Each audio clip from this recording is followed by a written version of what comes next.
ജീവനാകുന്ന നിത്യസത്യവചനത്തിനായി ഞങ്ങൾ അങ്ങയെ സ്തുതിക്കുന്നു.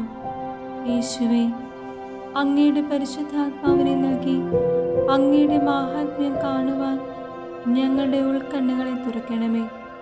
വചനമനുസരിച്ച് അങ്ങയുടെ സാക്ഷിയായി ജീവിച്ച് നിത്യജീവിതത്തിന് ഞങ്ങളെ അർഹരാക്കണമേ. ആമേൻ.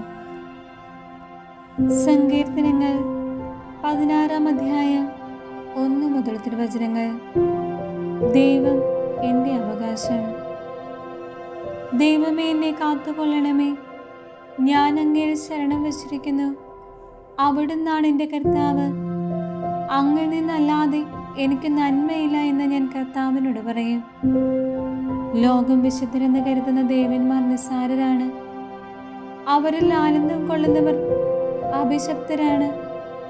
അന്യദേവന്മാരെ അനുഗമിക്കുന്നവർ തങ്ങളുടെ ദുരിതം വർദ്ധിപ്പിക്കുന്നു. ഞാൻ അവർക്ക് രക്തം കൊണ്ട് പാനീയബലി അർപ്പിക്കുകയില്ല. ഞാൻ അവരുടെ നാമം ഉച്ചരിക്കുകയില്ല. കർത്താവാണ് എൻ്റെ ഓഹരിയും പാനപാത്രവും. എൻ്റെ ഭാഗതയും അവിടുത്തെ കരങ്ങളിലാണ്. അഭികാമ്യമായ ദാനമാണ് എനിക്ക് അളന്നു കെട്ടിയിരിക്കുന്നത്. വിശിഷ്ടമായ അവകാശം എനിക്ക് ലഭിച്ചിരിക്കുന്നു. എനിക്ക് ഉപദേശം നൽകുന്ന കർത്താവിനെ ഞാൻ വാഴ്ത്തുന്നു.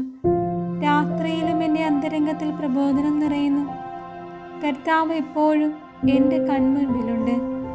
അവിടുന്ന് എൻ്റെ വലതുഭാഗത്തുള്ളത് കൊണ്ട് ഞാൻ കുലുങ്ങുകയില്ല. അതിനാൽ എൻ്റെ ഹൃദയം സന്തോഷിക്കുകയും അന്തരംഗം ആനന്ദം കൊള്ളുകയും ചെയ്യുന്നു. എൻ്റെ ശരീരം സുരക്ഷിതമായി വിശ്രമിക്കുന്നു.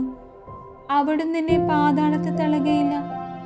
അങ്ങയുടെ പരിശുദ്ധൻ ജീർണിക്കാൻ അനുവദിക്കുകയില്ല. അങ്ങ് എനിക്ക് ജീവന്റെ മാർഗം കാണിച്ചു തരുന്നു. അങ്ങയുടെ സന്നിധിയിൽ ആനന്ദത്തിന്റെ പൂർണ്ണതയുണ്ട്. അങ്ങയുടെ വലത്ത് കൈയിൽ ശാശ്വതമായ സന്തോഷവുമുണ്ട്.